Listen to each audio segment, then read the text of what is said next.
Where's that key? There it is.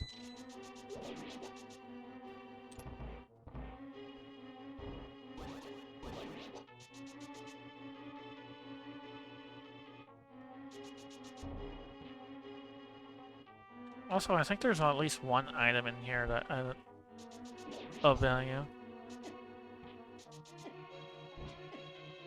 Ow, ow, ow. Come on.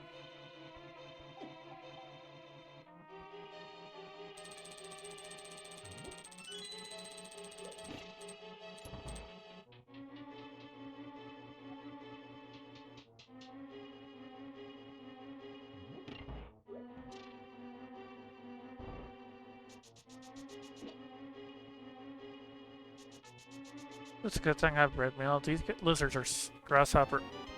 Oh, there's our screw attack that I don't need anymore.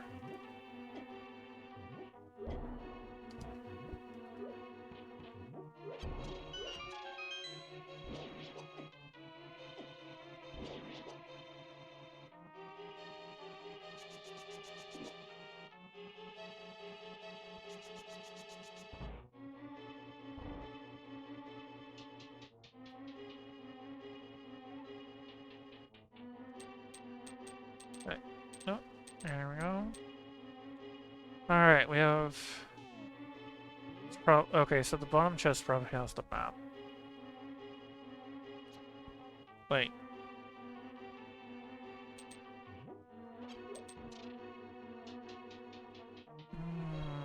No, wait, I don't have a key.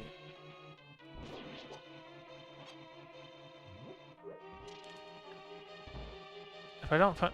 Okay, so if I find a key, then the big chest probably has something.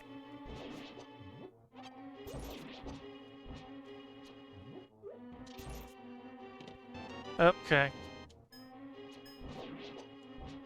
So the big chest probably has something. Question is it the map or the actual item? If it's a map, then the boss has an item.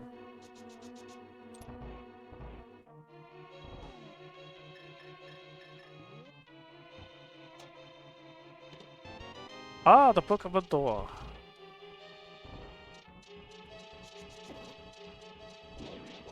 Which means more it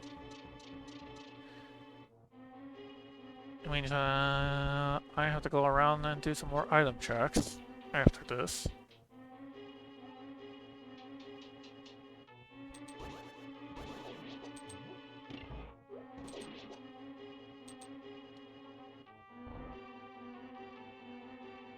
Okay, lady, here, have some light. Yes, Suntan. I don't see you having a bright future. Well, I disagree.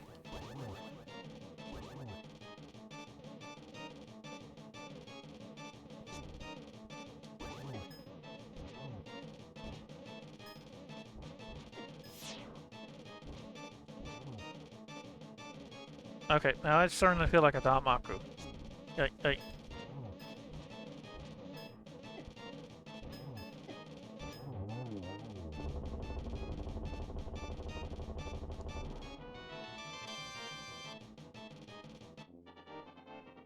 Wait a minute. Oh, wait, it's the Misery Miner that has the green pendant. Oh, jeez. How did I mix that? I got that mixed up.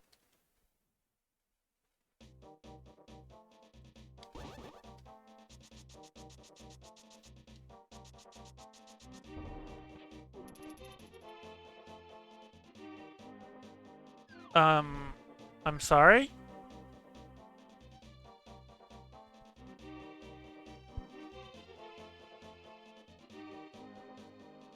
I mean, I know that the army has planes. I mean, you have the helicopters, of course, like the Apache, and I think the Chinook. And of course, you have your tanks and vehicles.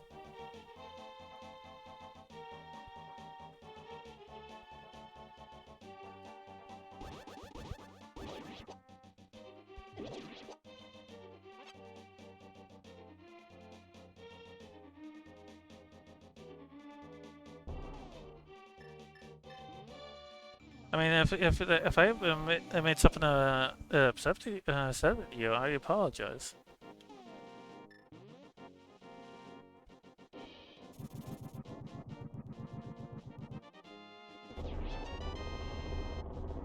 I mean, I was just trying to tell what I thought was a funny story in the military. From my experience in the military. If I misspoke, I apologize.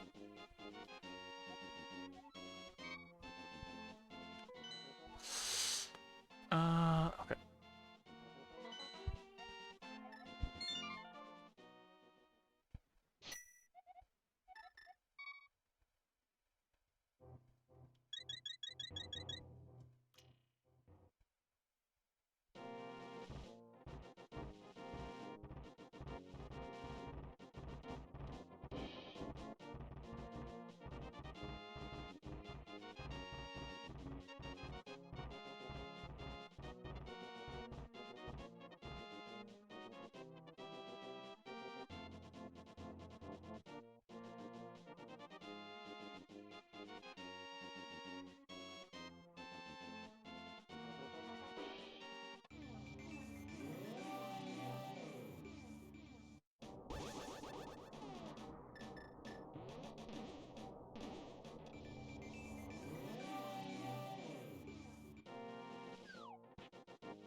Oh, that's disappointing. It's a bomb upgrade.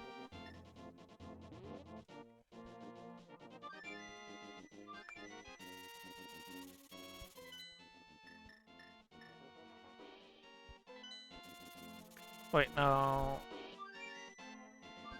I can't do Palace of Darkness, so I guess it's Misery Mire.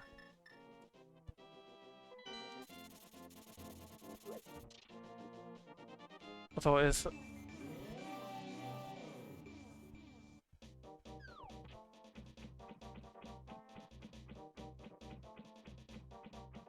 So I'm not sure if Misery Mire is in Logic, since I don't have Hookshot.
Okay, there's a key.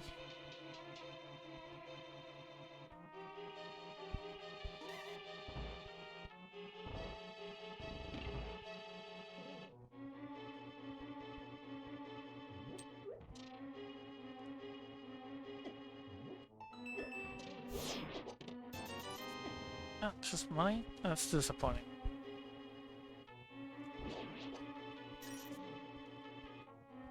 Alright. So...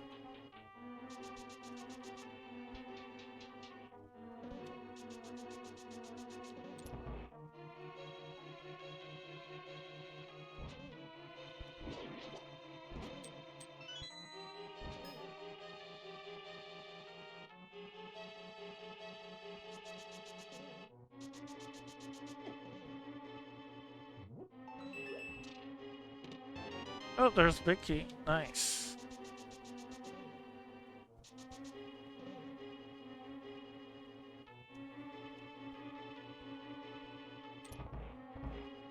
Okay, if I remember correctly, I need to light up the torches.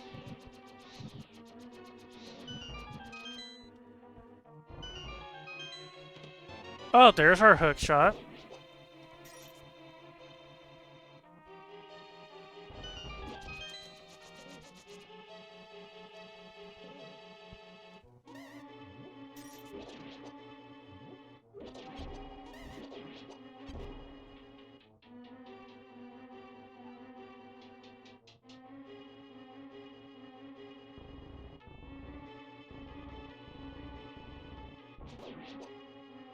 Okay, there's that.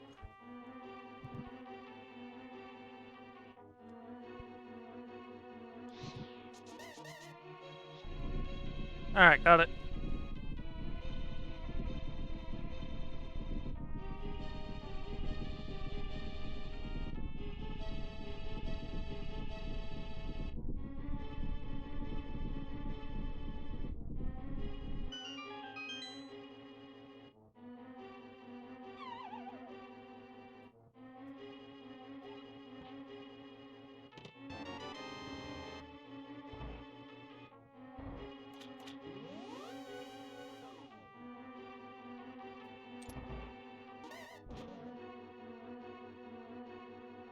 Okay, so that's the way it's the boss, but I want to check the big. Yeah, Randomizer can be a lot of fun. I mean, they definitely spice up the game. Yeah, definitely.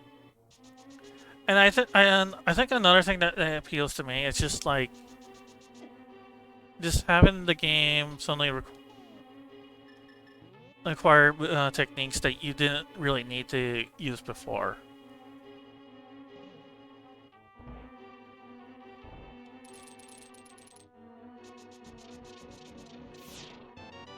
Oh, that's the point.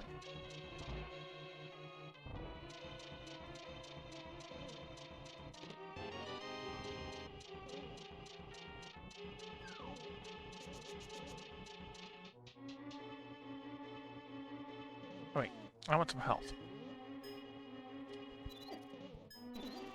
Yep, got some health.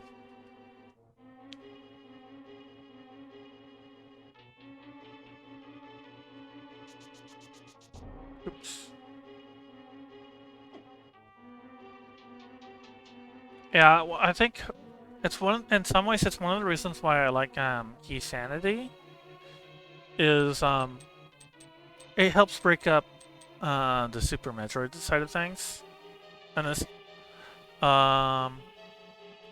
because otherwise, as you probably for those who actually watch most of the stream, Super Metroid, I'm basically already done with Super Metroid. And you go through it real super fast.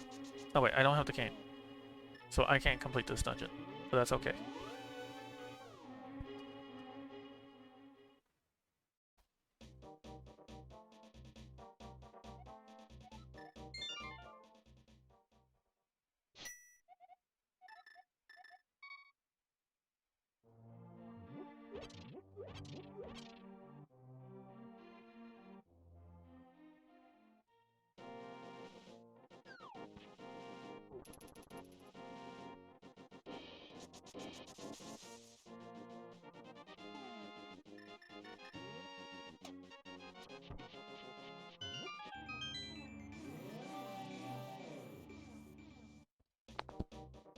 Alright, so now I should be able to like, clear Swamp Palace finally.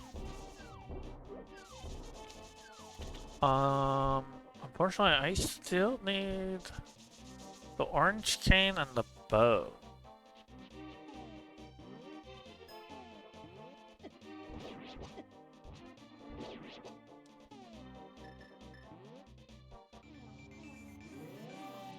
And I think, let me see. Would that be enough for go mode? With just the bow and the orange cane? Yeah, I think it would be. That's all I need for go mode. And I only have 2 more crystals, so...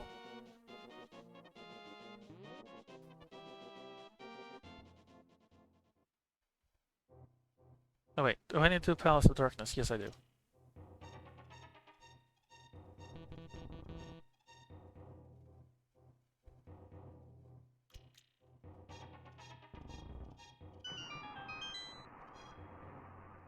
Actually, doesn't this unlock the gold pyramids?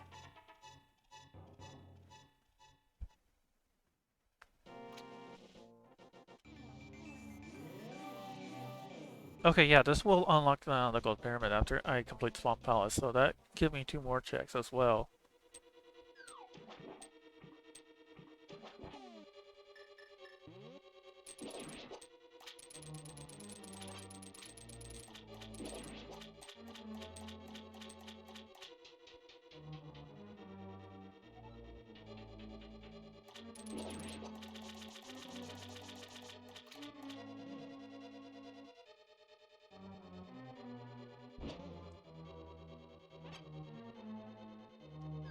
Although, more than key sanity, I think one of the things that the real randomizers that I think are really crazy are the ones that do like area randomizers.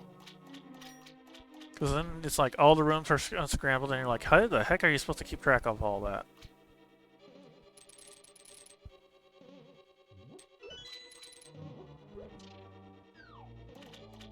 Okay, okay, this is gonna be annoying. The big key is further past this, so I have to backtrack to open up the big chest.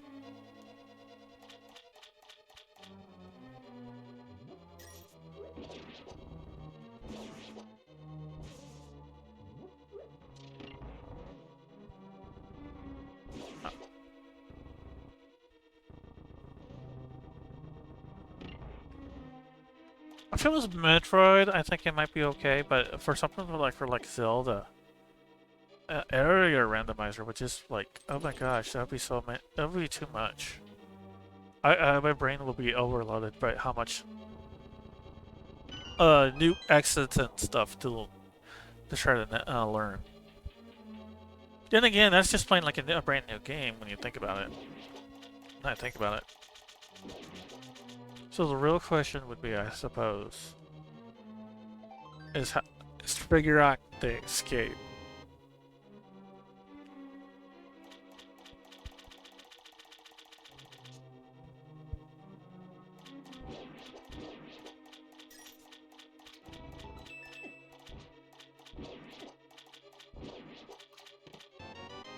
Oh my gosh, the boss has the big key.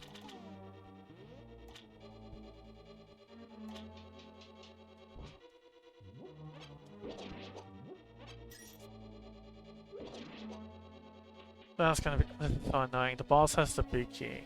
Oh my gosh. Why?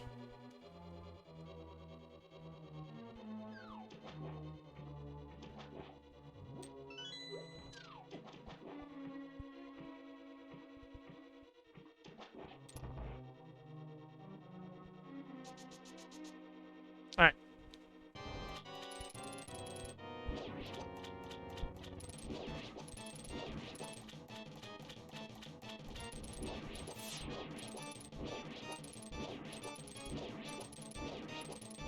It's just...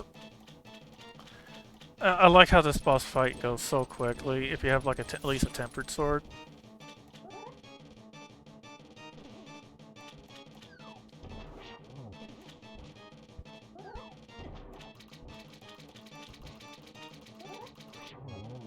Two hits. Liminally, they were both spin slash, so that does more damage. Yep. That is... oh my gosh. But now I have to redo the dungeons just to figure out what's in this, just to see what's in the big chest.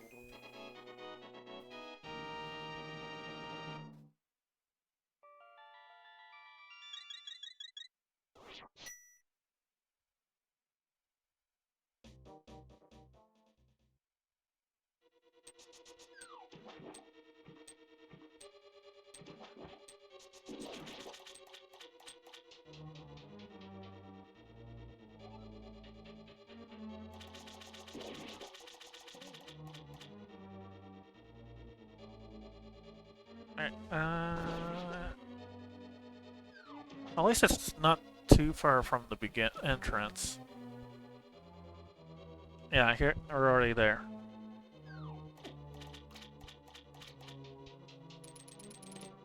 Yeah, it's power bombs, whatever.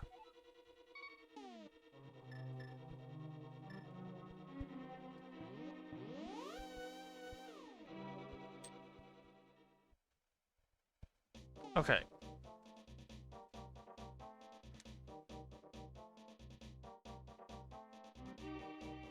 So, where is the bow? Hookshot Cave. Oh wait, the Pyramid Fairy.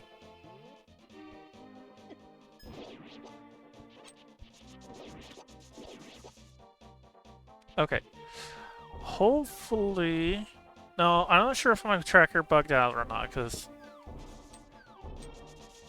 But my tracker does say there's still one more item to find in Ice Palace. But I'm really hoping that's not the bow.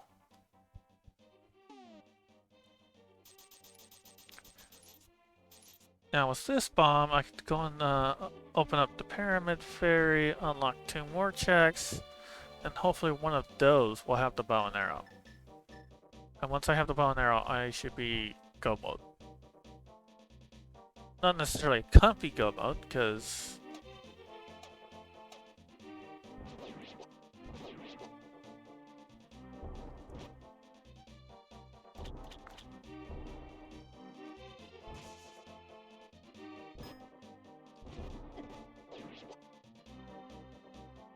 Since I don't know about doing Ganon without the silver arrows.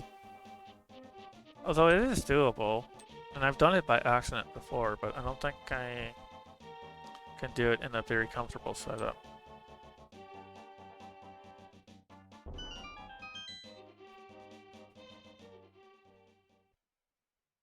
Alright, what do we got?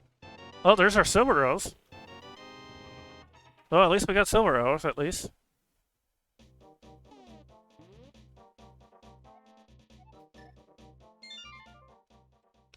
Alright, there's the Hookshot Cave. So let's check that out.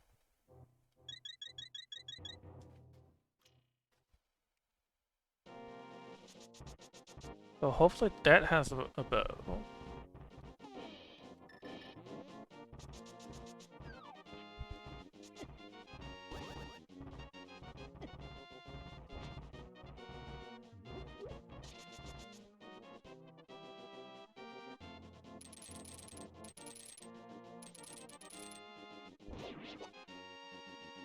Alright. Da-da-da.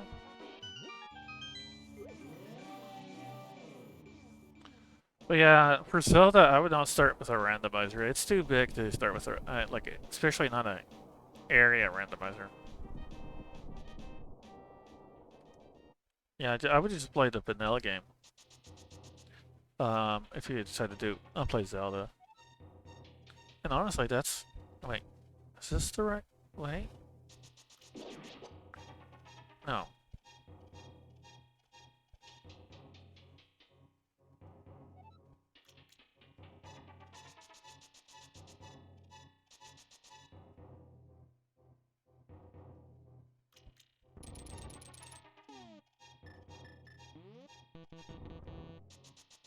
There we go.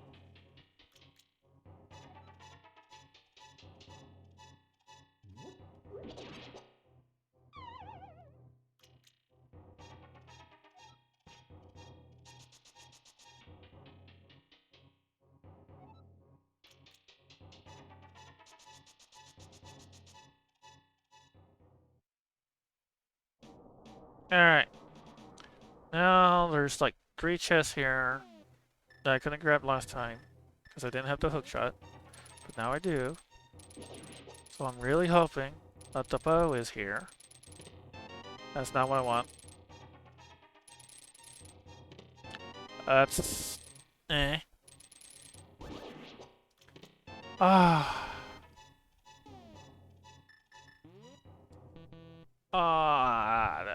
No bow. Hmm. Hmm.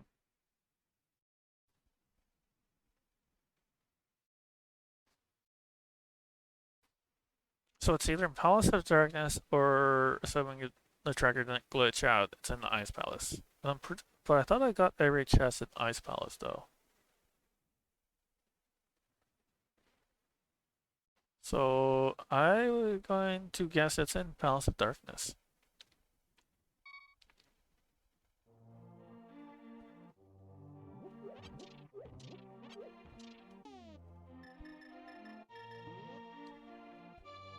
And we'll just have to cross my fingers that it's in there.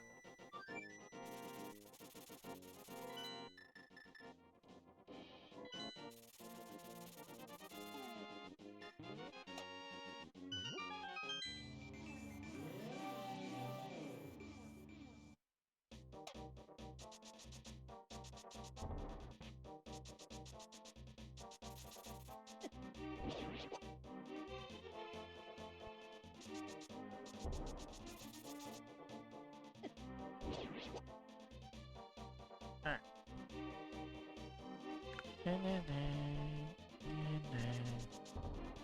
Oops. Alright. Now I have to escort the monkey. Here comes the monkey. Alright. Can't get hit while the monkey's here.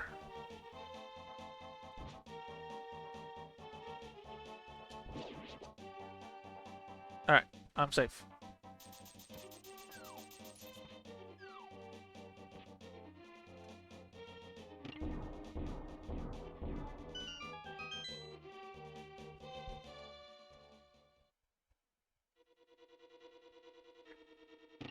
Okay, so left side, hope I find some keys.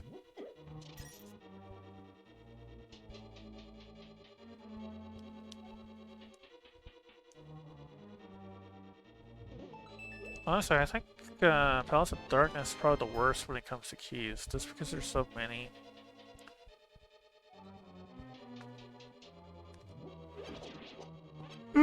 Excuse me. It's getting late for me.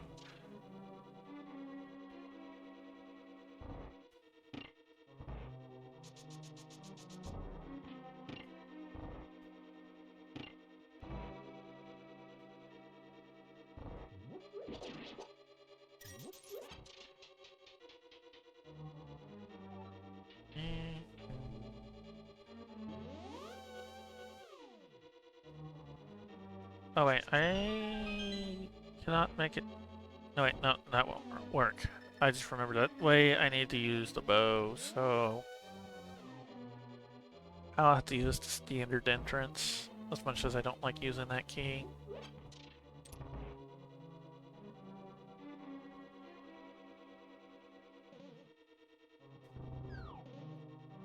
Where's that treasure chest? Wasn't there a treasure chest here? No, wait, no, oh, no. It was on the next room, next room. Here it is. And we have a key.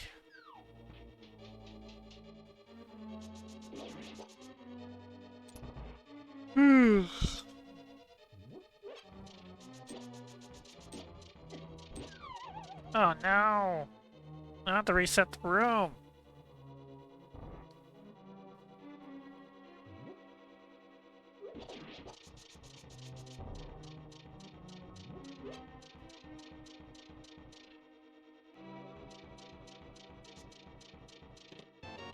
Oh, thank goodness. The bow.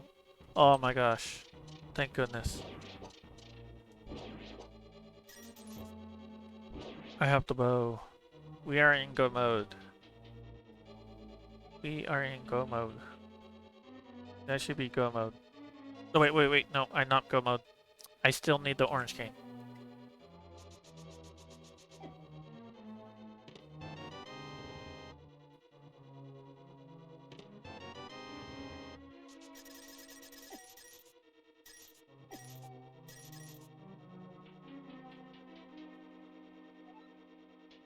Unfortunately, I don't think the others are there. Oh, okay. Thanks again for translating that, for Redre. And I'll say my goodbyes to Shactures. I hope you enjoyed the stream. Thanks for giving that follow again. Oh, there's the bug net.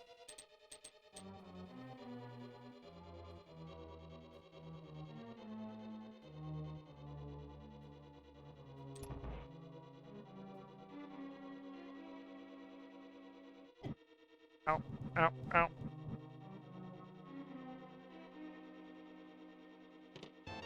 Oh, there's our red cane. So now we're in go mode. Now we're in go mode.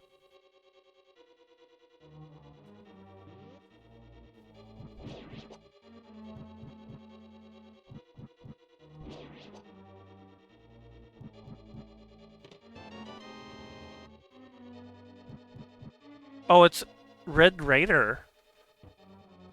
Really?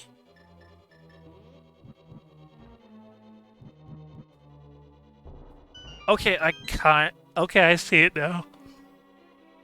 Yeah,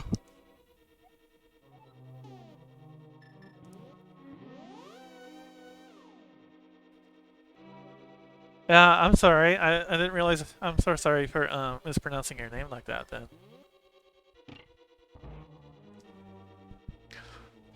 I just see that I just see that re and I think, oh, it must be like it must be a re something.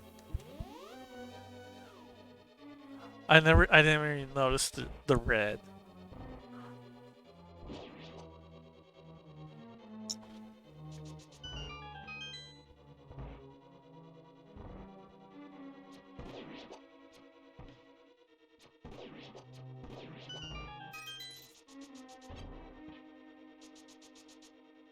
Hmm.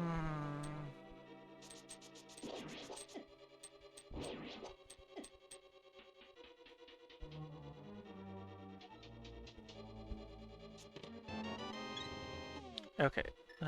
There's a chest behind here. So at this point, we're just looking for the big key.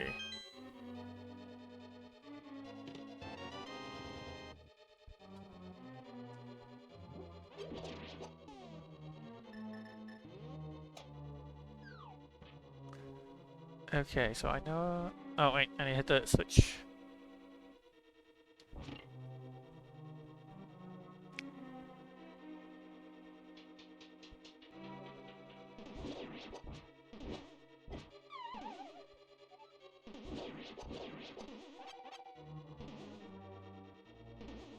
Okay, and we want to go back to bombs. And there's another... And we can go and get that sensor chest.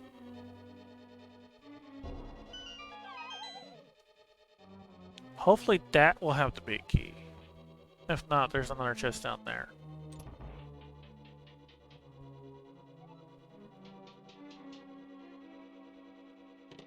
Yep, big key.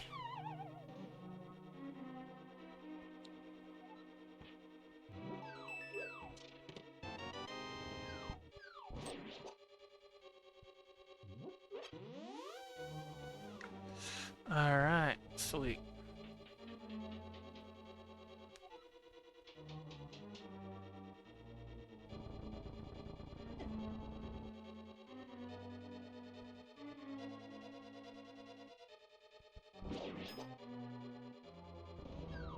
Alright, so we should... So at this point, it's just a matter of completing everything and we're good to go.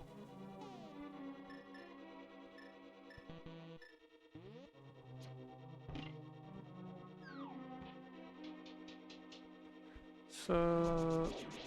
I want to see what's in the big chest though, even though I probably don't need it.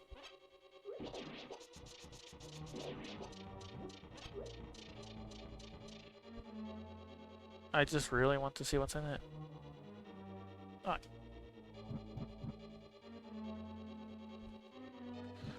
Alright, let's see.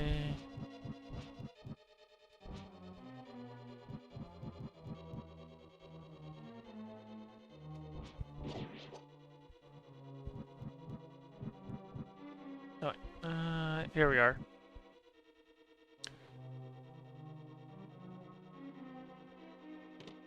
And it's just a missile.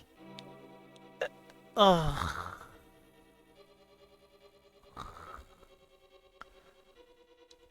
I don't know what... That for some reason, that just really annoys me.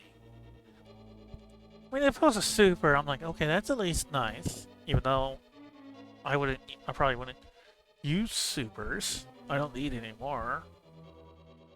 Which is a missile pack.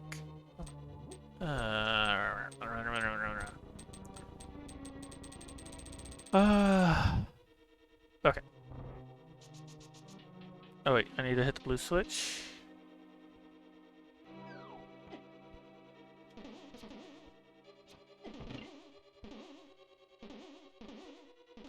Bye.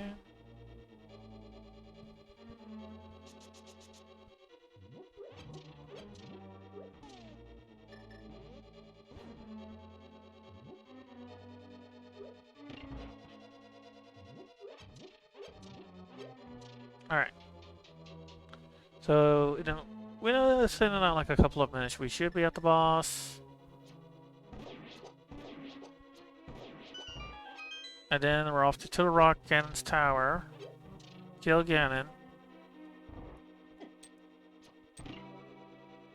And then it's just having to kill Mother Brain.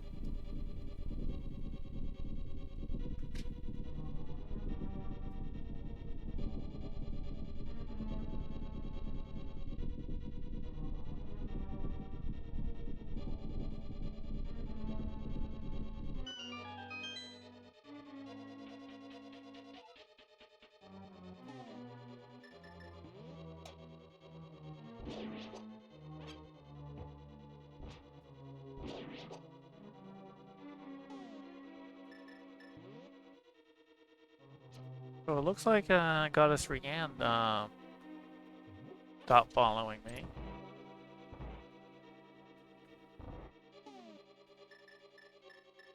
On one hand, I feel kind of bad for that misunderstanding. On the other hand, it's just seems rather sudden. I don't know.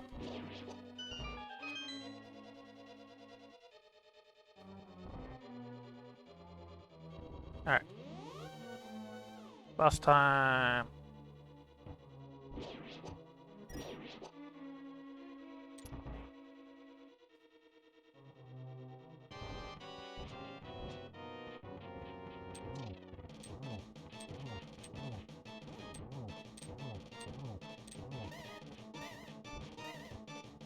Oh, the lag! The lag!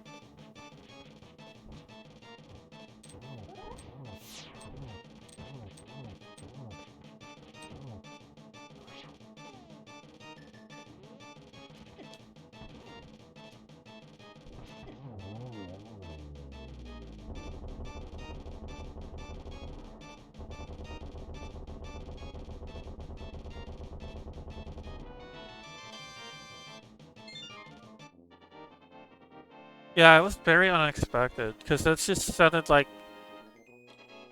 she was just trying to understand what I was trying to talk about. And then I think I kind of understand what she got upset about. I think it's like I think it sounded like I was I think some of my words sounded like I was downplaying the role of the army mechanics. And in hindsight, I think I might have accidentally said something that sounded like that, which obviously is not. Don't look down on army mechanics. If that was the case, I'm totally mistaken. But it was definite on the same time as she's kind of feels like she was jumping to conclusions there without really explaining it.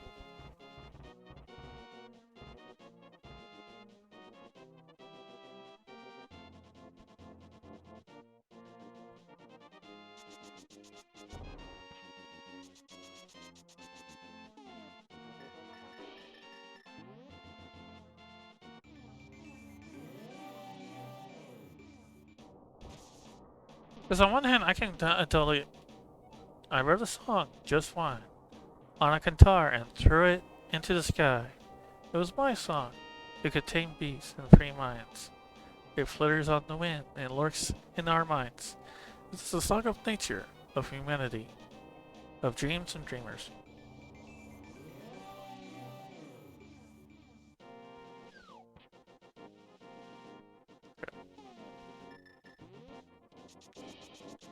And oh wait, I already checked that. Okay.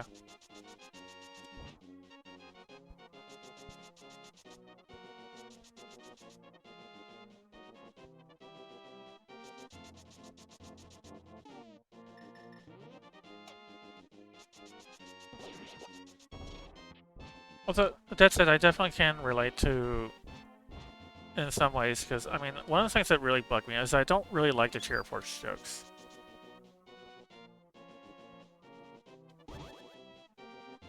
Because a lot of people like to make fun of the Air Force of being the Chair Force. And a lot of the time, I'm just like, and those kind of jokes just feel really condescending. If that's the right, if the and a really offensive, that I just don't like it. But a lot of people like it, so it's not like I can really say anything about it. I wouldn't be surprised if other Air Force airmen and Air Force officers play along with it or something. Then again, I haven't actually talked to many other airmen, so I can't say for sure.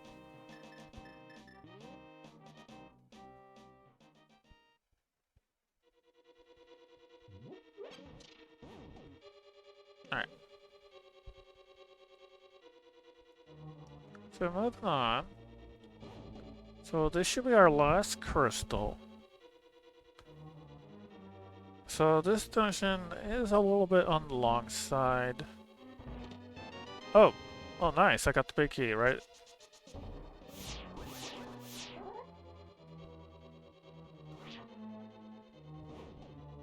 And in the front, until you learn the layout, this dungeon is probably really confusing for newcomers.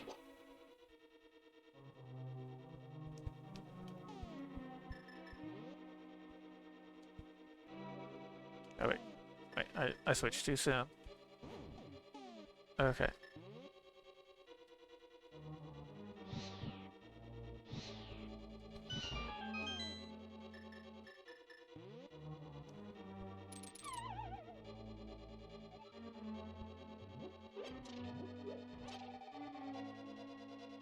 Oh, that's cool. I mean, that's definitely neat.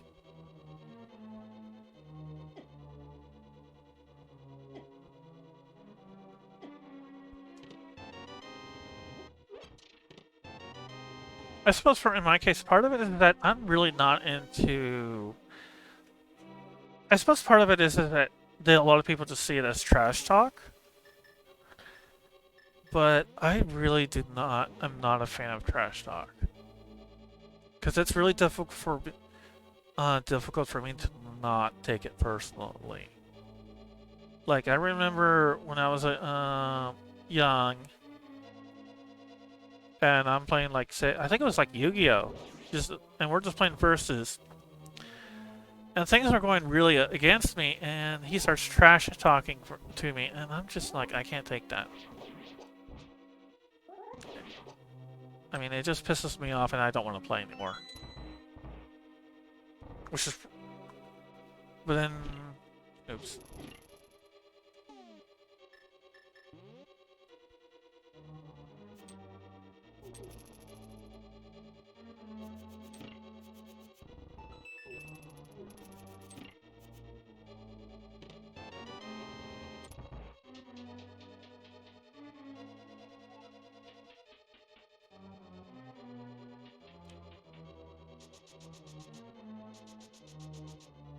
I mean, it's just like another reason why I don't think I would really want to play PvE. I'm reluctant to do PvP. Because then you have all that trash talk, and I just don't want to put up with that.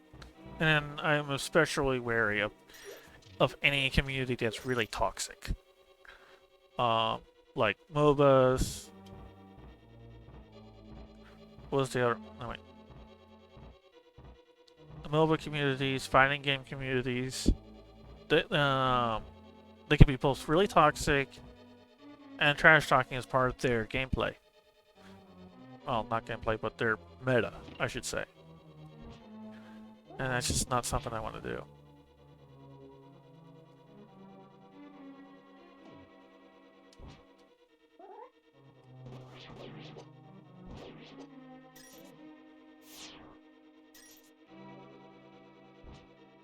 Okay, I need to kill this guy. There, got my key.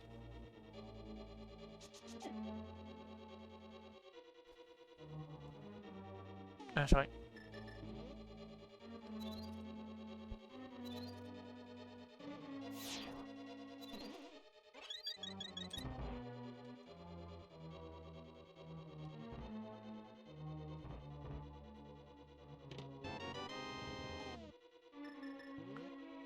Everyone's. Mm-hmm.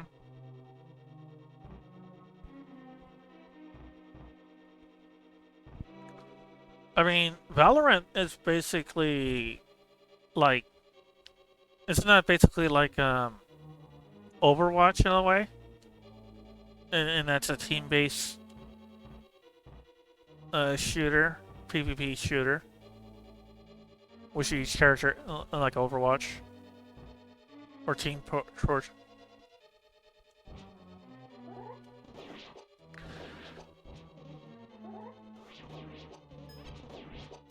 Yeah, I don't think I would at the, now. I don't think I would yeah, if I oops, ouch. I'm not sure if I would still lose my temper.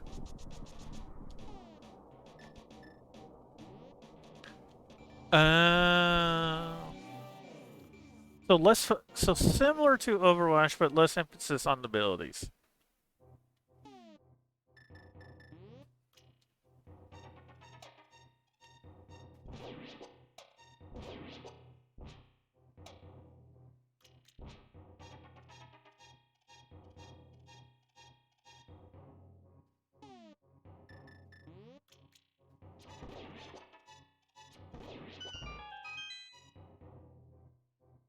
Yeah. I mean, in some ways, I'm a terrible loser. I don't like to lose. I mean, either A, I'm gonna get frustrated, upset, and then like I don't want to play anymore, or B, I get depressed and I don't want to play anymore.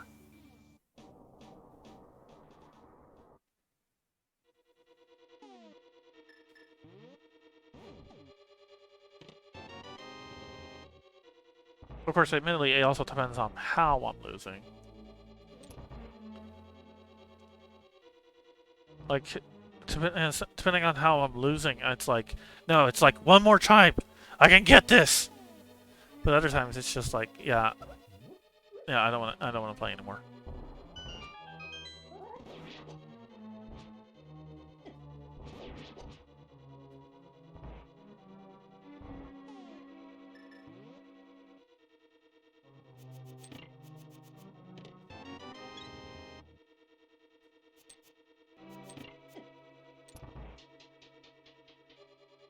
I feel like I missed a key.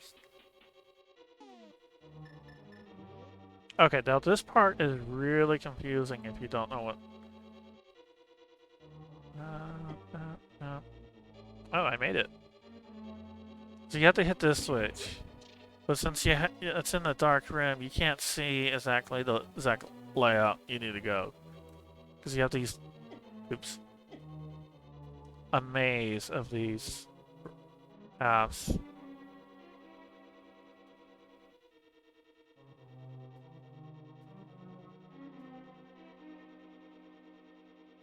Yeah, exactly.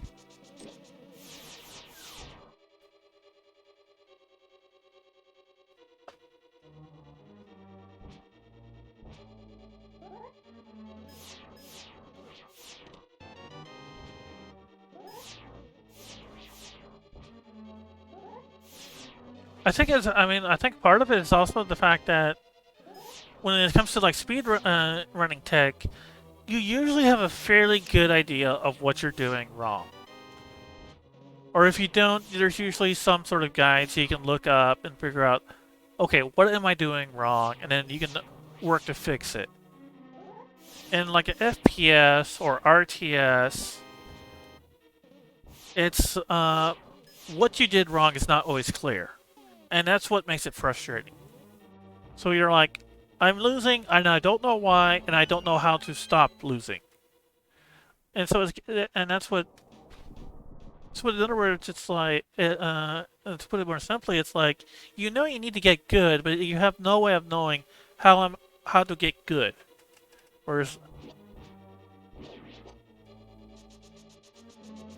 because if you don't know because you have no roots of how to get good, there's no way of advancement. Whereas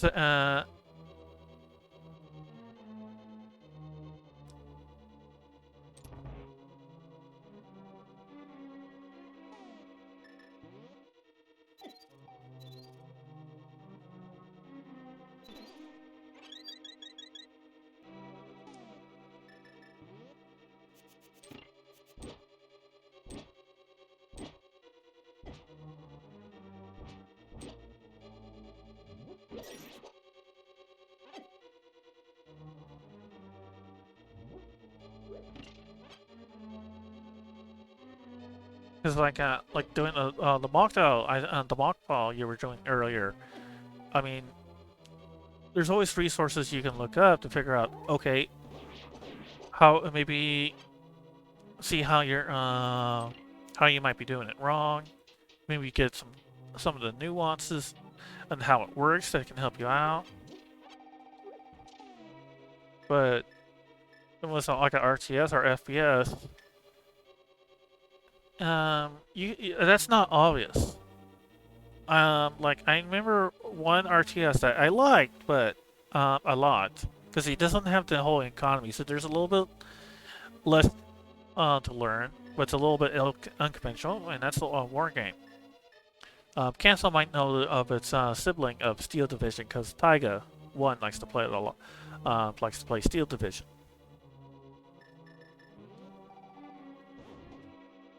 And one thing I've learned in learned in that game series in RTS in general, a lot of times when I don't really learn.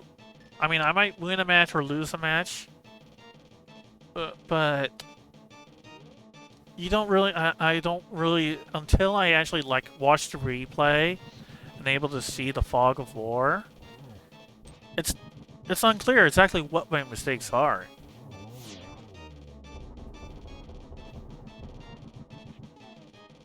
And then when you see the fog of war, you can see like, oh, they did that. And you're like, oh, maybe if I scouted that way, I would have be able to prevent that and then losing my whole... and then losing the whole battle.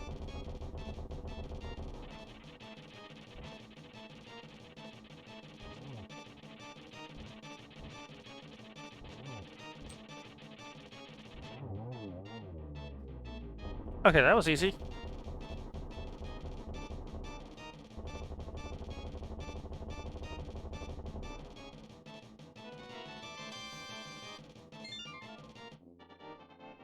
Alright.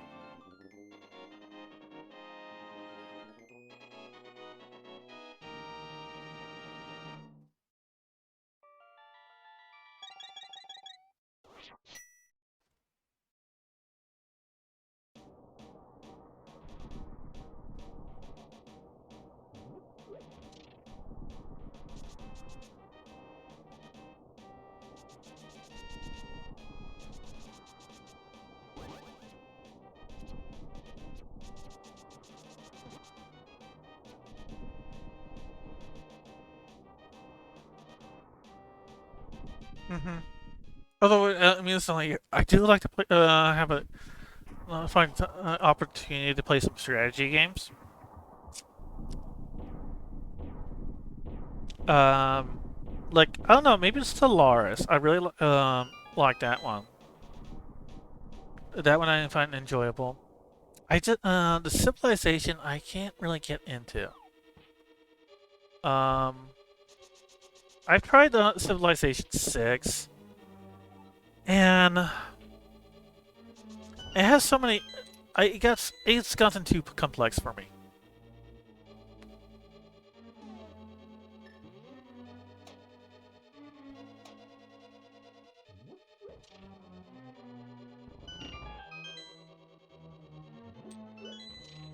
Yeah, it does.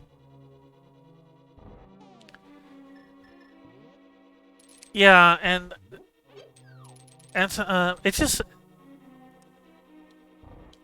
how do I put it? It feels like okay, every time I want to make a decision, I can't because I'm like I don't know. There's too many unknowns, so it's kind of hard for me to make any sort of decision. It feels like it's like which governor do you want? I don't know what I don't know. I don't know what resources I have, and it's like oh, where do you want your city? I don't know because I need to figure out what the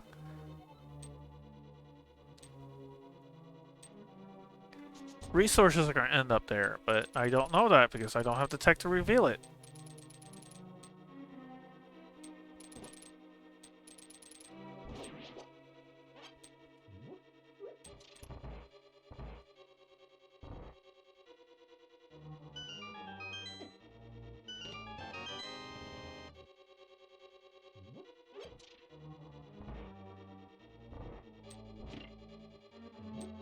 And it's just...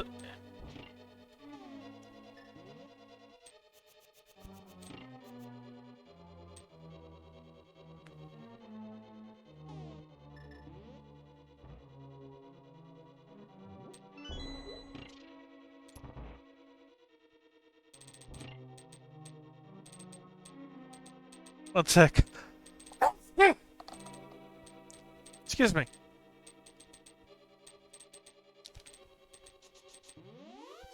I had to sneeze.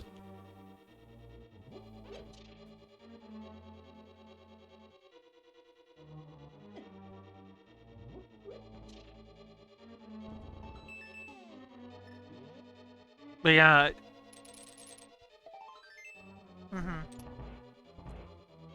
Yeah, that makes sense.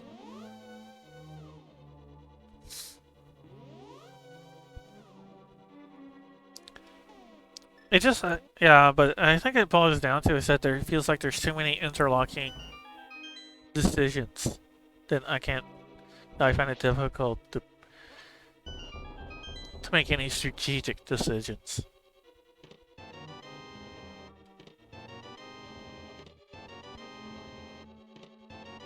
Too many missiles.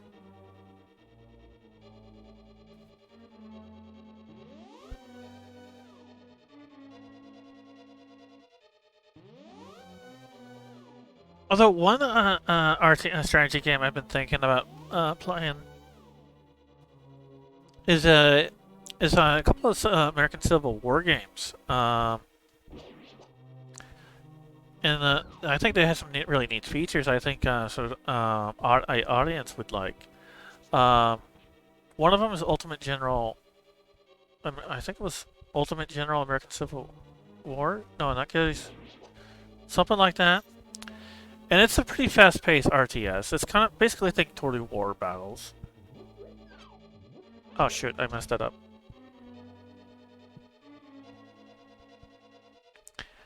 And so you fight all the famous battles of the American Civil War. But what's kind of unique about it is that you basically to customize your own army. And what I was thinking of, I do is that I let within certain limits, let the viewers be able to customize their own unit.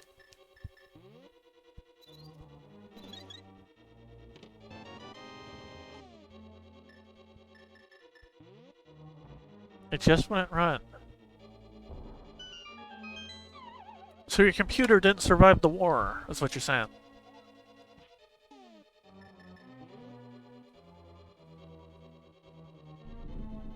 And then there's another game that's currently in open access, but I've been kind of waiting for it to work out its kinks. Grand Tactician. And it goes more extreme detail. And it's probably a little bit. It's very much like Total War. You have the strategy layer, and of course you have the tactical battle layer. But it's much more detailed and realistic, depending on how you set it. Like you do have your supply lines, you have your supply routes you have to worry about, and if you set it, you also have to worry about communication times.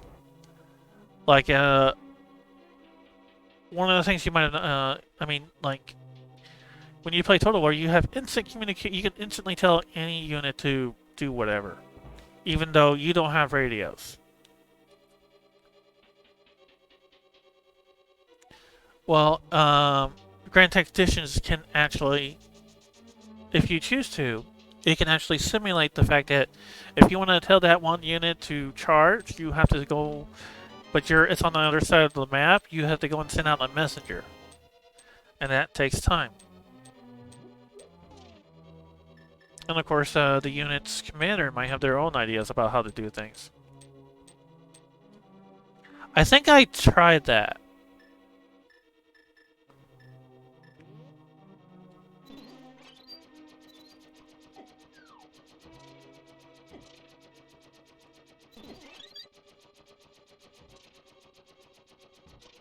Now, Now, what's going to be nice about Grand Tactician is that since it's a lot more detailed, you also customize your army to a much more greater extent. So you can actually name your units a specific way. You can decide what their color of their dress uniform are. You can, yeah. So I can tell, so reader, someone like yourself can decide, yeah, I want to have this unit recruited from this state. I want you to name it this, and I want it to be cavalry or artillery or whatever. Oh wait, why did I go here?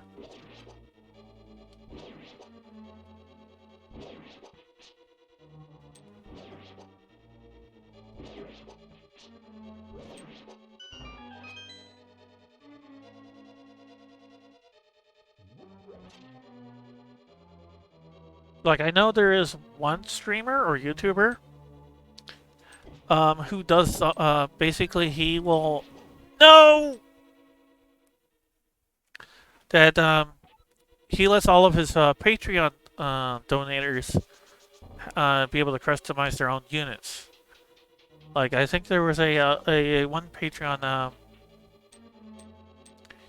he created his own Australian division.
Oh.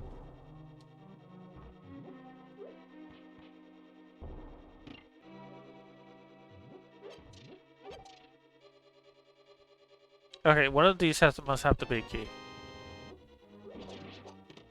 Oh, there's a bottle. There's the big key.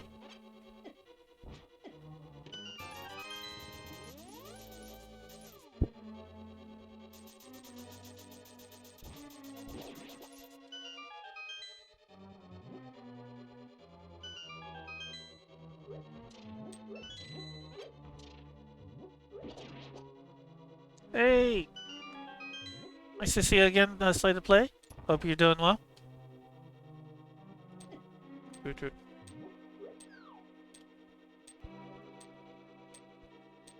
Oh my gosh, how did I dodge that?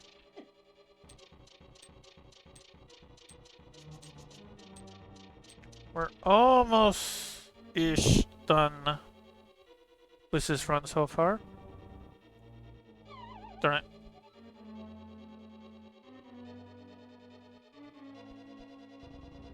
Oh!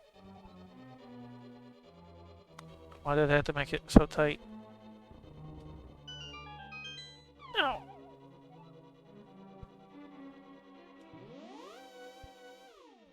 Wait. What am I doing? I could just mirror.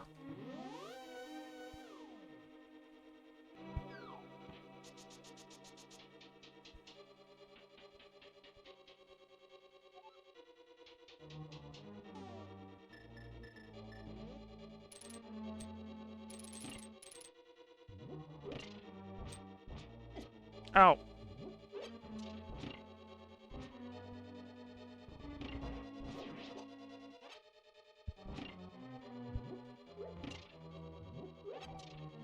Eh.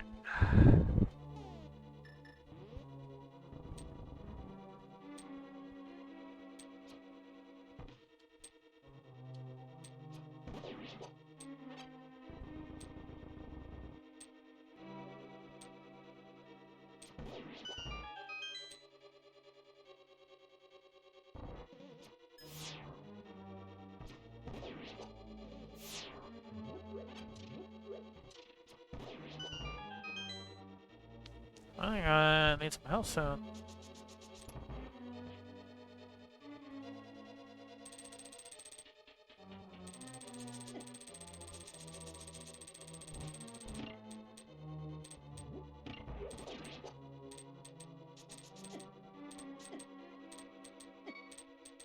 Very soon.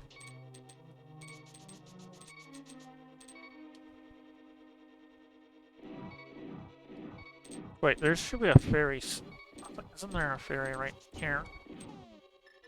Ferry room? I think there's a ferry room here. Yep. There we go. Back to good health.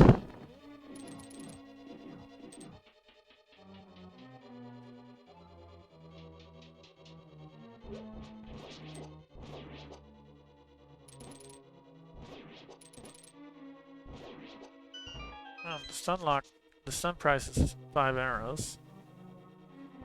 Not very useful.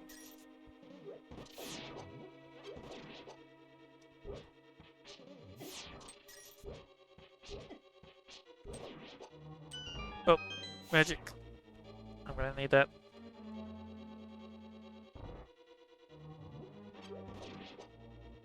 Ooh, fairy. Lucky. Ow.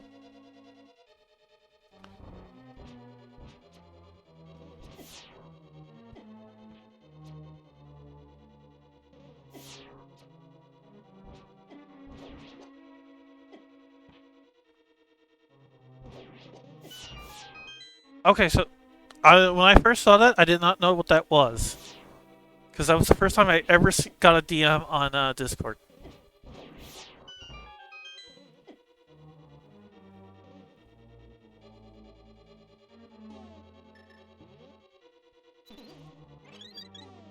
I mean, the first time I got a message on Twitch, excuse me.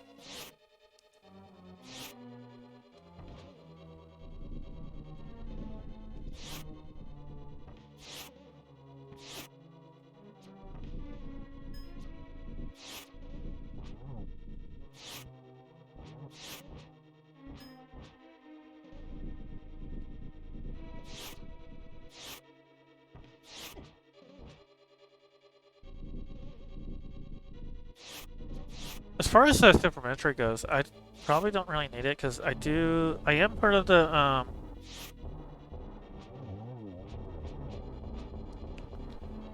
main Super Metroid community on SRL Discord. Then there's Speedrunner Arena, which is more speedrunners, but they do have a lot of Super Metroid.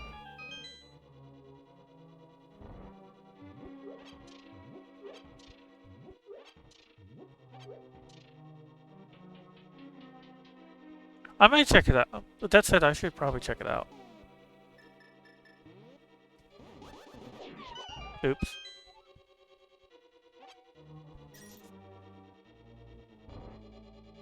Fair enough. Oh my gosh, that's some bad luck there. Okay.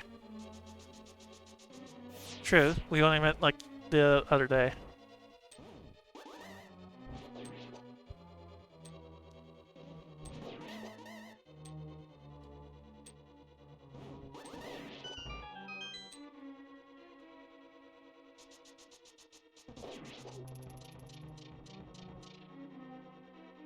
That's this route.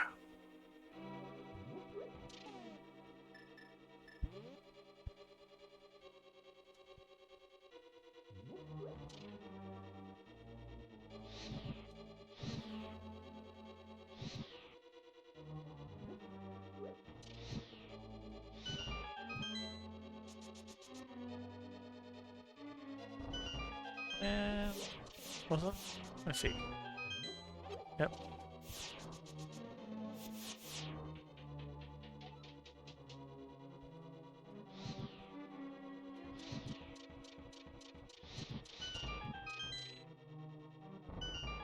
That round is always on.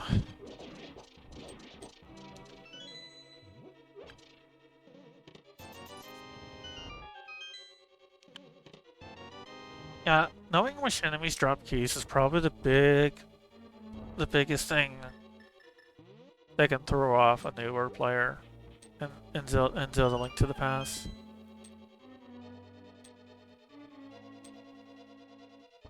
It's like that last enemy there. I had a couple of runs that took forever because I didn't. That took me a while because I didn't realize that one dropped a key and I was out of keys.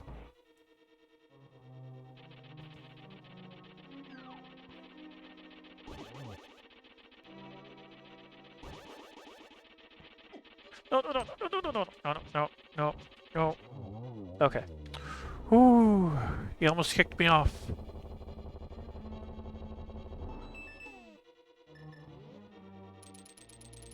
The last chest is just a map. Alright, should be Ganon pretty soon. Well, not actually, not Ganon, but the wizard.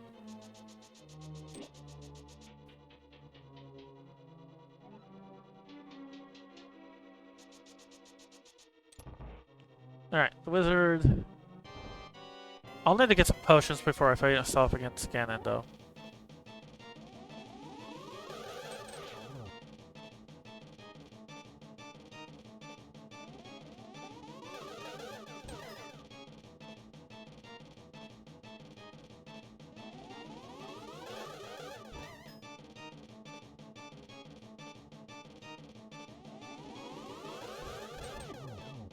Ooh, hit him twice that time. Just needed him 3 more times. 2 more times.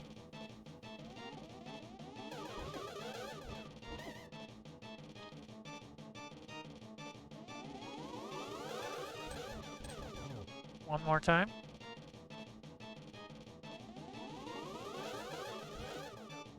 Ah! Those other projectiles threw me off. There he goes. He's down.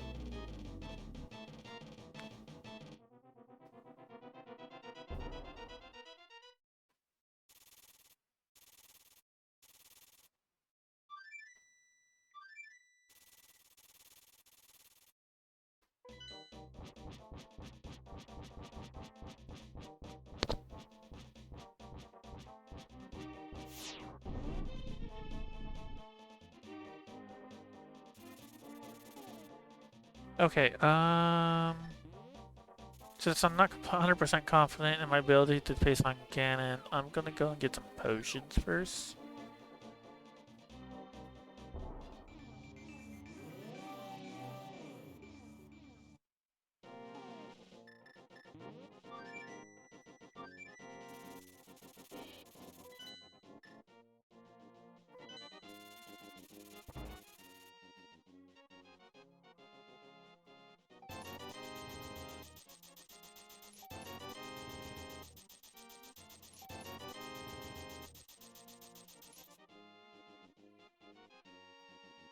Hey, chat. Since it's gonna come soon, should I save the animals? Should I save the animals or kill the animals?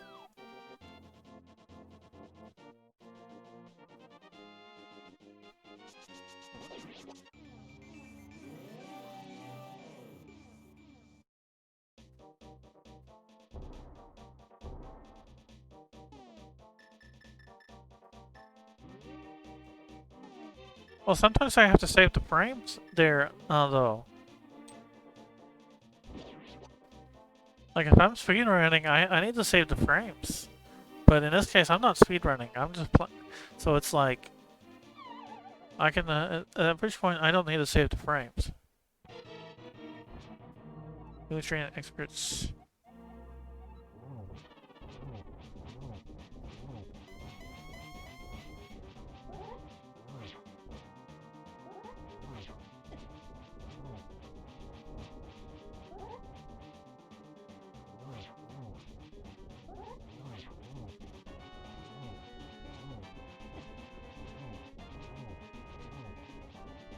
Oh wow, I eventually managed to dodge that somehow. Ow!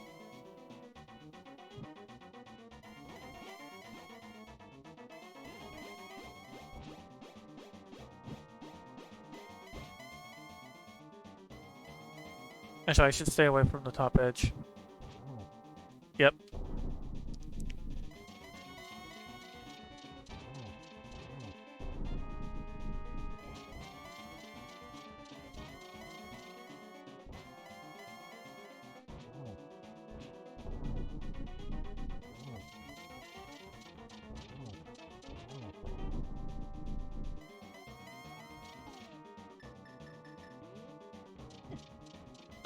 Oh my gosh!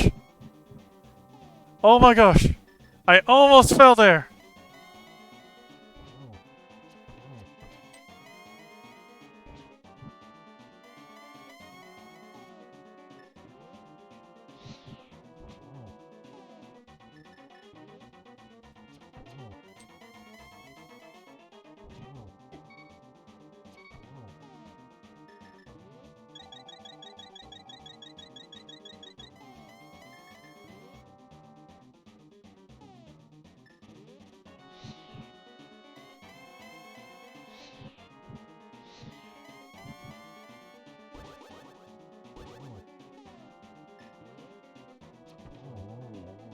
Alright, Ganon's dead.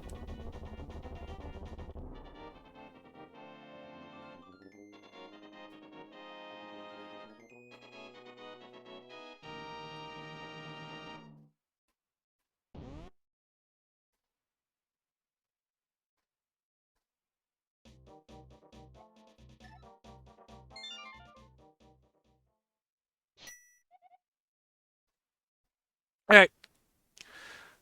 That's one final boss down. Now we just need to get make the better brain sing.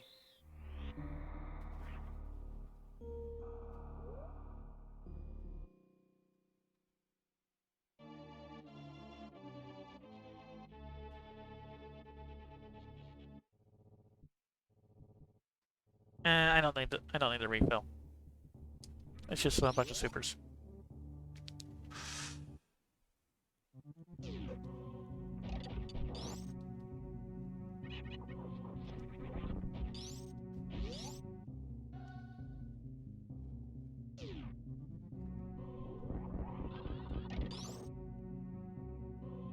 How did I freeze it and make it past that?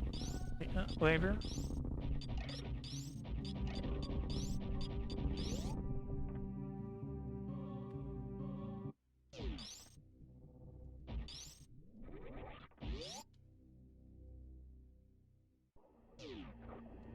Thankfully, we don't have to wait for that cutscene.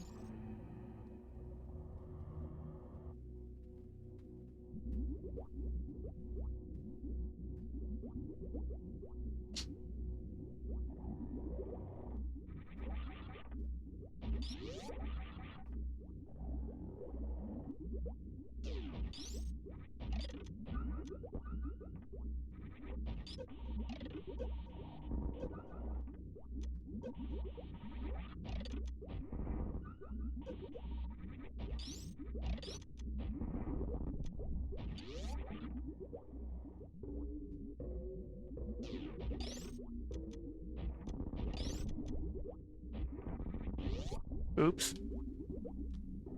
Accidentally supered the door. Bully! Bully! Bully! Bully! Bully! Bully!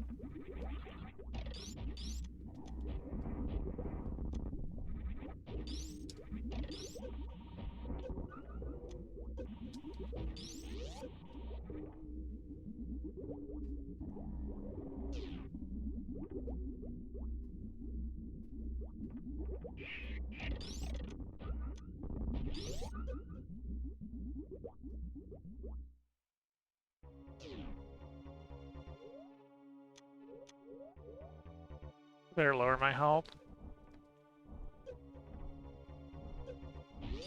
Because it's about to be, it's family reunion in time.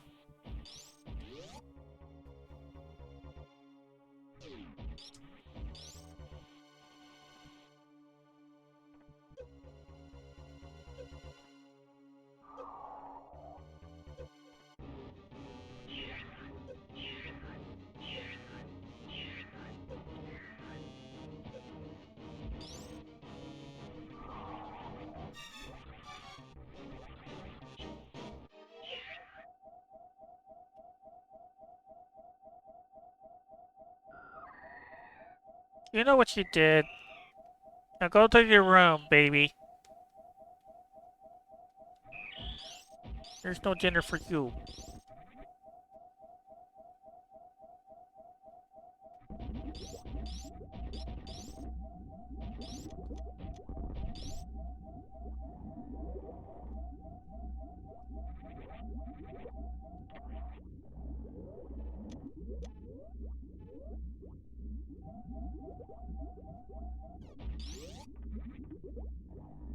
They're always hungry. They never stop eating.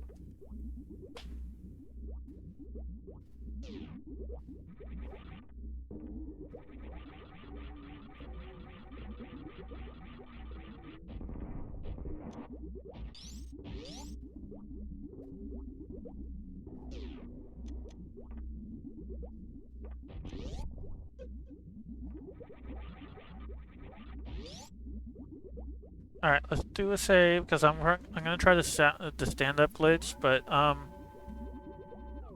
don't think I have the stand-up glitch on a consistent level, since I don't really practice it in any percent.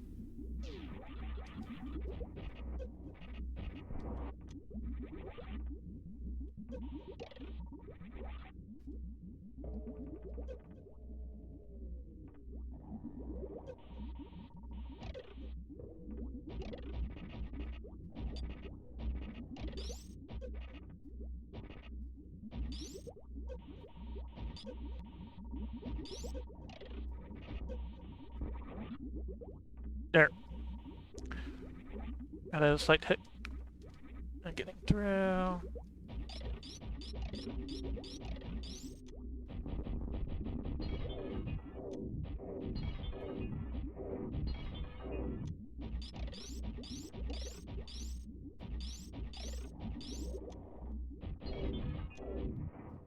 Alright.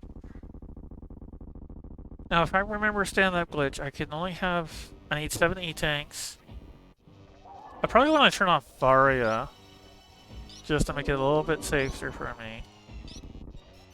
But then on certain frames, I need to be spin jumping.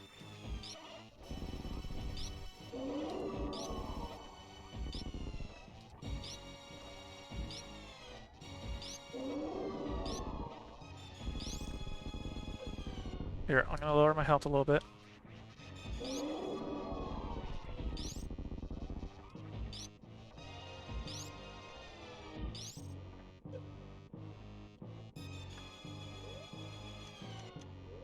Turn off Varia.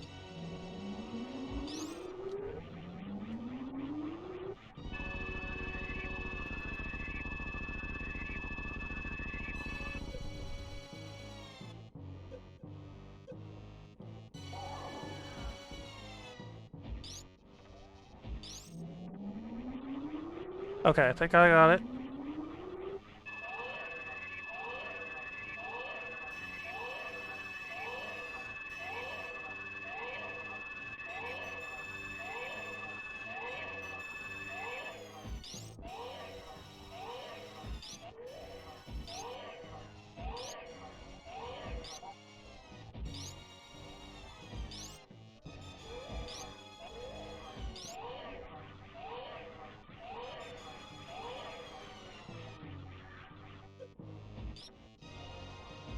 Oh, that was actually close.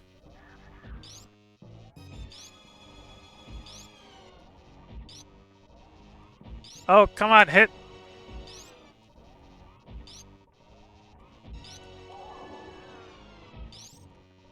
The baby is blocking my shots.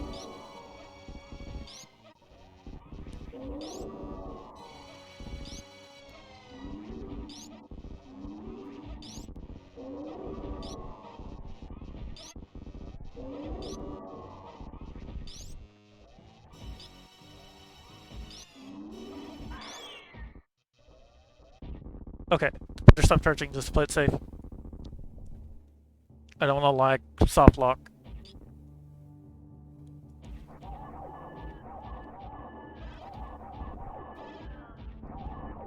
But I will soft lock her.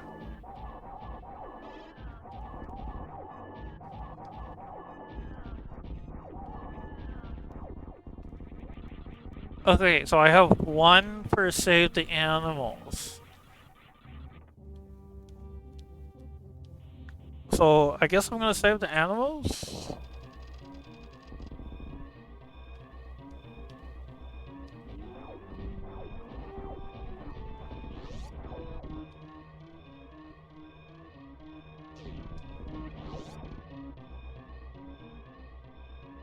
Okay, 2 for save the animals.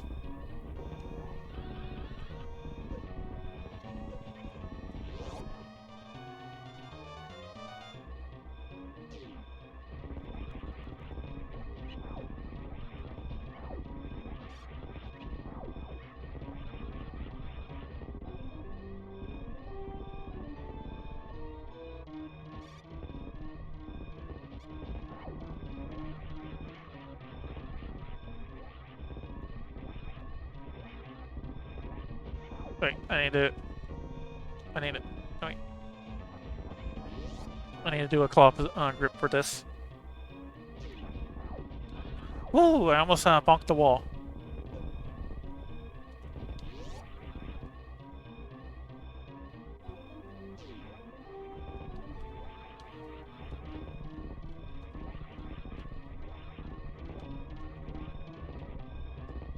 Alright, saving animals.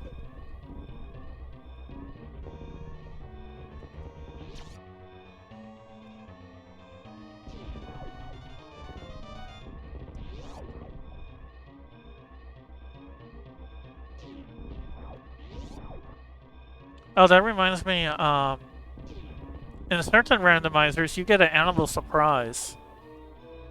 Where, instead of saving the animals, you get some totally random troll. Like, you have to face all the bosses again. Or, you get sent back at the beginning of the escape. I had that one. And then there's some others I don't know about. Alright, we finished. I think this took me 6 hours. That's what it felt like. Because that was a really long seed. Or at least I got really trolled really hard. That's what it feels like.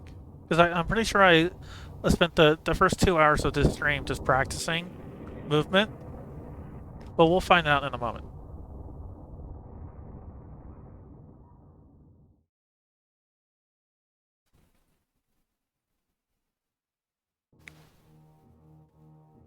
Once it scrolls over. In the meantime, I'm going to see what some other people got for this seed.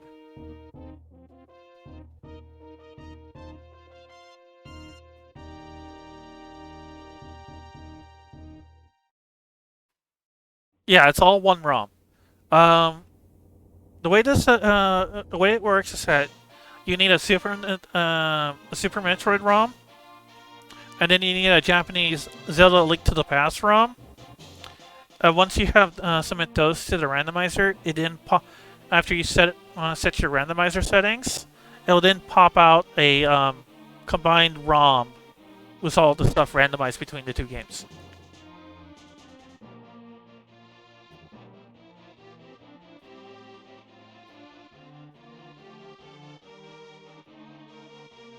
Okay. So while we're waiting for my time to show up, so some more experienced players. Let's see. OmniPlus got 3:15. Farfelu got a 3:01, 3 hours and 1 minute. 2D Tones got a sub 3 hour with a 2 hour 52 minutes. Let's see. A Team Cat got a 3 hour 15 minutes. Oh! And MM2 got a 3 hour 6 minutes.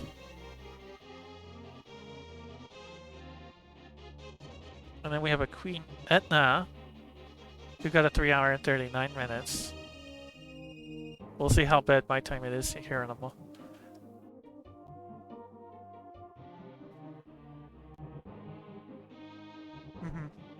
Yeah, I would definitely, if you never played Zelda at all, I would definitely recommend playing just the vanilla game.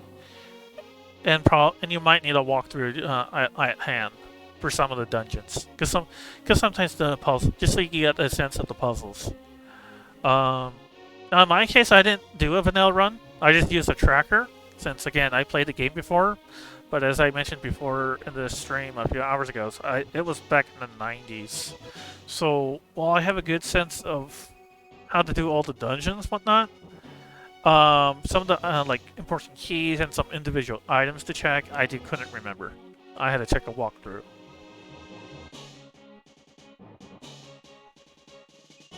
I was in 3 hours in Zelda alone. My total time was 5 hours and 34 minutes. Okay, so it wasn't 6 hours at least. I'll take that. At least it wasn't 6 hours.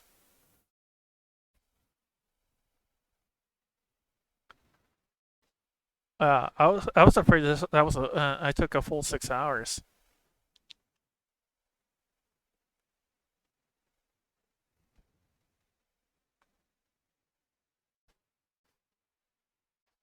But one day I'd like to be able to get like a 3 hour or a sub 3 hour. But that's probably going to take a lot of luck and a lot of playing. And I don't think I can play these too often because I mean that's 5 hours. I don't always have 5 hours to play. And especially since this game can really drag. Alright, I'm gonna close out this game because I am done playing that. So let's switch to chatting. Um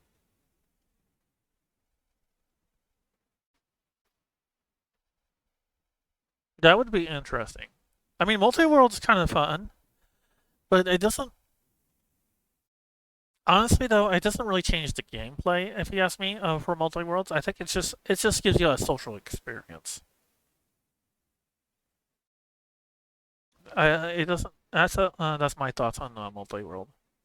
I do like them, but it's mostly just for a social experience. It doesn't really change up the gameplay as much. Although it does make some for amusing times when you have BK mode. Like on my first multi-world of SMZ3, I had BK mode, and I'm pretty sure I was like, for the most part, I was basically waiting like an hour for my morph ball.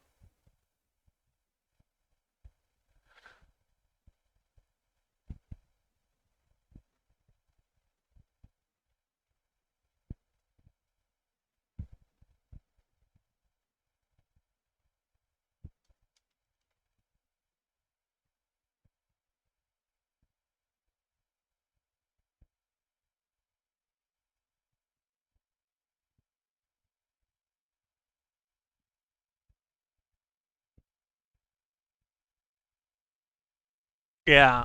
I remember actually at one point I was like, yeah, I'm just gonna go AFK. I'm just gonna go grab a drink. Came back and I got some items, but I was still. It just like it didn't really let me. I was still locked by the same progression.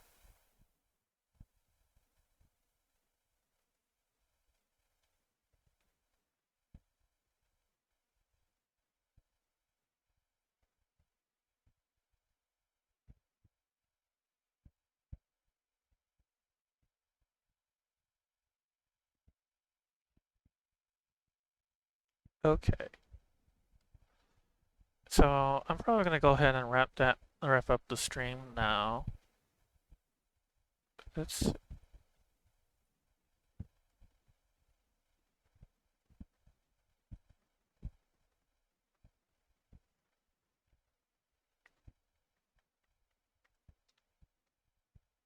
let's see. Is there anyone on to raid?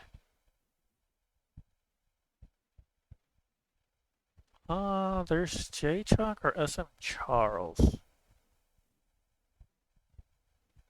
I think I'll go ahead and.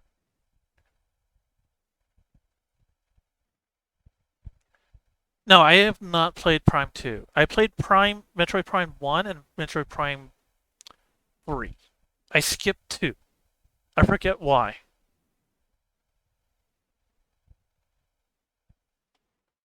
So your workday was shorter than my stream. Oh, On a side note, let me check here. Let me verify this on my in my achievements. All right. So I've completed the I am now eligible to become a Twitch affiliate.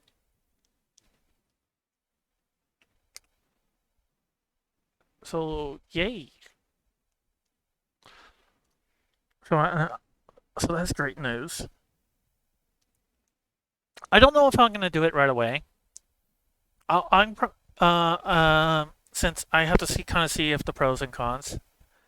Um, see the because I mentioned early in the stream that I was probably not gonna apply for it right away because I don't feel like the benefits are quite worth it.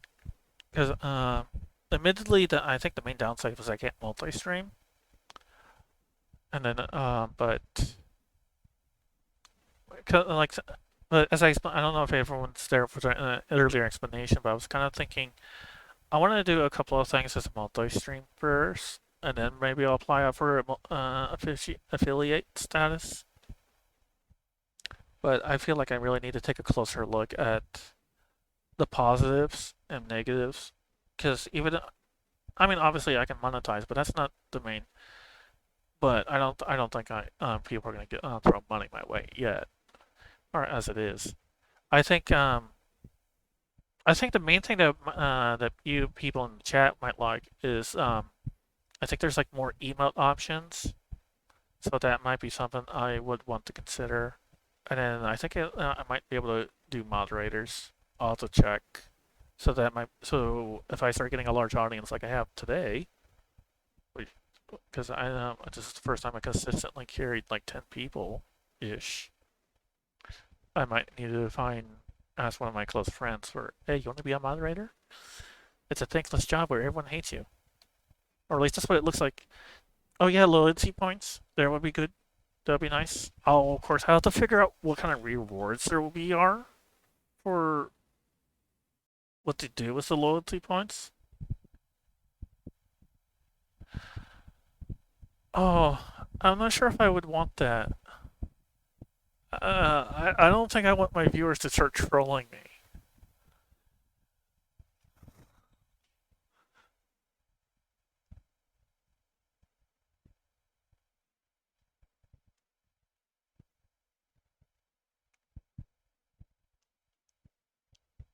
Uh,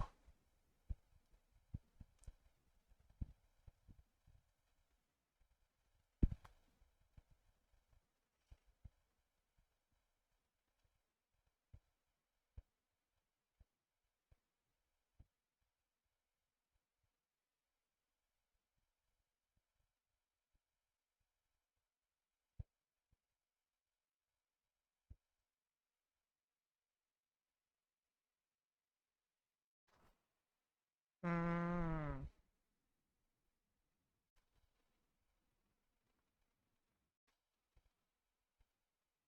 okay, I see.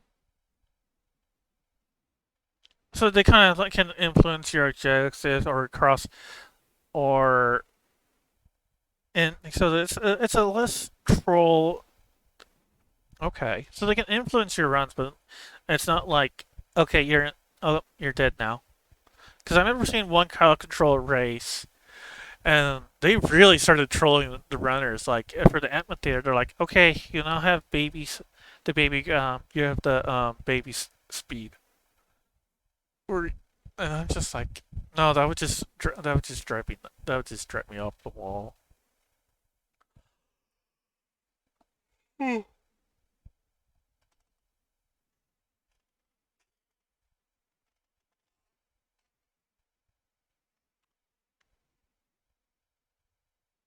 But some sort of rewards.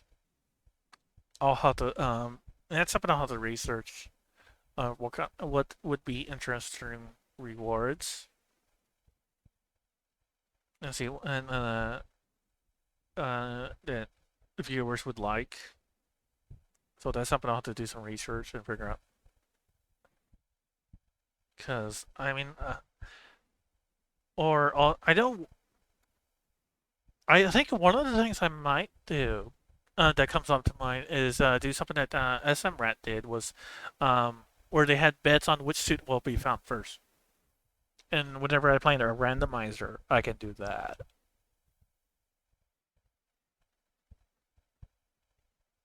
Yeah, that doesn't that idea, Red Raider. That actually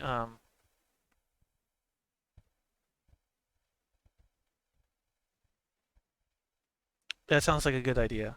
But I think that something like that, what Red Raider does, or the predictions might be something fun.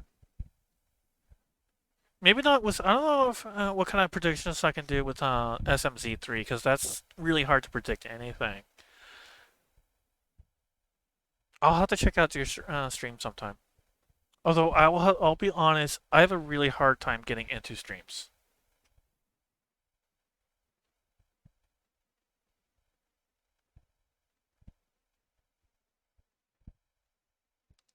because most of the time when I watch a stream, it's like if you're playing Super Metroid, I'm really like, okay, I want to play Super Metroid now. So that makes it really difficult for me to enjoy the stream. That's, yeah, I'm more likely to just be lurking and doing my own thing, just kind of boost your numbers, or I might just come by just to say hi, see how you're doing, and give you some just cheer you on from the sidelines as I go about my day.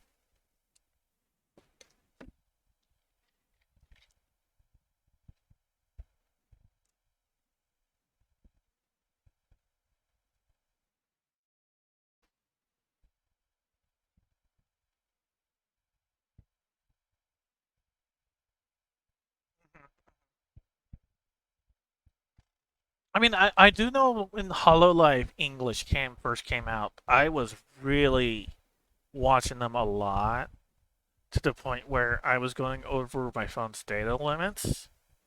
But since I started streaming, I kind of stopped watching them because I mean, part of it's just like okay, some of the content is not quite as interesting as when they first came out, and then it's partly because combined with this, my own streams and just doing my own thing, I don't quite have the time for it.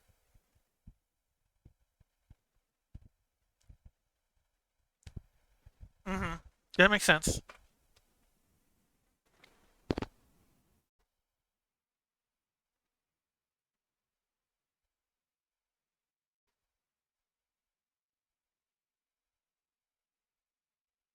Okay. So currently, as it is, I'm debating between rating SM Charles, who is doing SM Super Metroid speedruns, or J Chalk, who's currently playing apparently Dying Light as part of his bet series.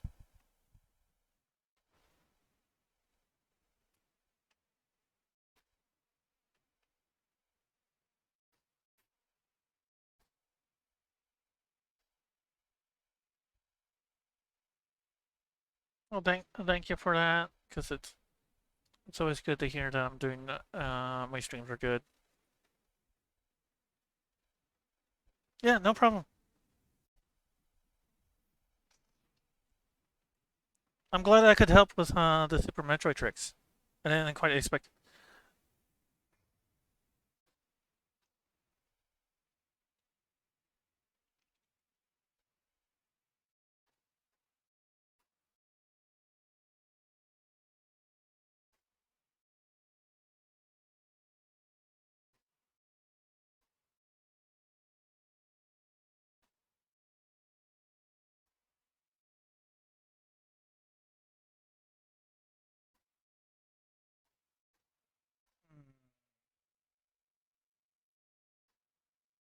I can't decide who I want to raid.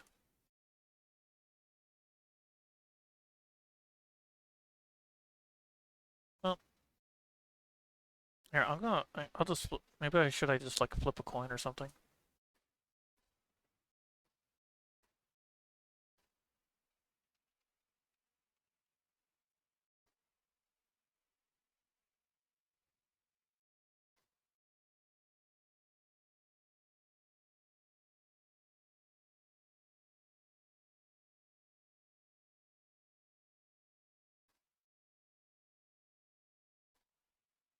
Yes, and RNG Jesus has spoken.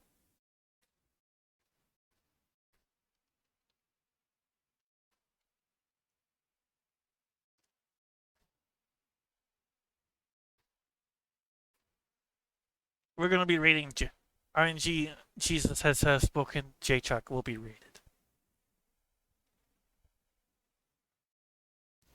So while that ticks down, I do want to thank everyone again for chatting with me, helping me, and watching my stream. And even if you didn't, and if you're just lurking, I do thank you for the support. And then, so with now that I now qualified for officiate, so on Sunday the 13th, assuming I'm able to get the day off, I'm hoping to do another marathon stream. Just kind of a celebration as my progress and I guess my birthday, since it is my birth month. Um, and maybe I'll go into either next week or on that day. I might talk about my ideas for my own personalized virtual avatar instead of this current one I'm using. But until then, thanks. Thanks until my next stream. Thanks you all for watching, and I'll see you next time.